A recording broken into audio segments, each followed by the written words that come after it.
চুলদান হয়ে গেল। তারপরেতে এটা এসডিও সাহেবের ঐকান্তিক প্রচেষ্টায় এটা আস্তে আস্তে আস্তে বৃদ্ধি পাচ্ছে এবং এই চুলটা যারা ক্যান্সার আক্রান্ত, যারা কেমো নিচ্ছে, যারা মাথার চুল উঠে যায়, তারা পায় বিভিন্নভাবে অনলাইন সিস্টেমে নাকি পাওয়া যায়।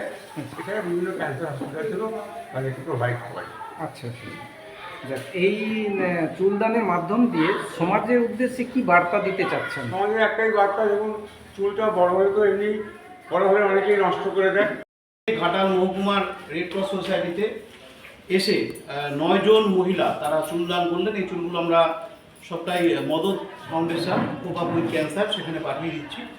এরা সবাই সার্টিফিকেট পাবেন সেই সংস্থা থেকে, এবং কোনো ক্যান্সার আক্রান্ত মহিলার যদি চুলের প্রয়োজন হয়, উইগের প্রয়োজন হয়, তারা অনলাইনে ওখানে আবেদনও করতে পারবেন চুল এর জন্য। যদি এরকম কোনো মহিলা থাকেন ঘাটাল মহকুমায় বা ঘাটালের বাইরেও, যদি এরকম আপনাদের কেমোথেরাপি চলে, চুল উঠে যায়, আমাদেরকে জানাবেন। আমরা আপনাদেরকে বলে দেবো কীভাবে অ্যাপ্লাই করতে হবে, কী কী ডকুমেন্ট দিতে হবে, সবগুলো দিয়ে আপনারা অ্যাপ্লাই করলে বিনামূল্যে আপনারা উইক পাবেন।